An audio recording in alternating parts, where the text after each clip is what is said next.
Hmm.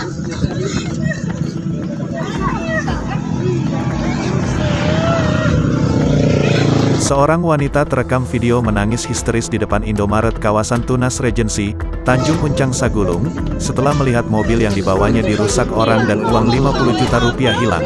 Jumat, tanggal 4 Maret tahun 2022. Peristiwa itu terjadi sekitar pukul 11 waktu Indonesia Barat. Satu unit kendaraan roda 4 jadi target kejahatan pelaku. Pelaku menghancurkan kaca mobil Toyota Agya yang saat itu terparkir di depan Indomaret. Kaca mobil pecah dan ban rodanya bocor. Wanita yang menggunakan jilbab hitam itu pun tampak menangis histeris. Dalam video beredar ia meminta bantuan terhadap warga yang menyaksikan kejadian itu.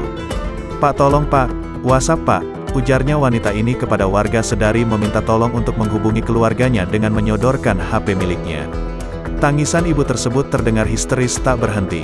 Korban mengaku merasa kaget tak karuan atas kejadian yang dialaminya. Ia mengaku peristiwa itu berlangsung sangat cepat.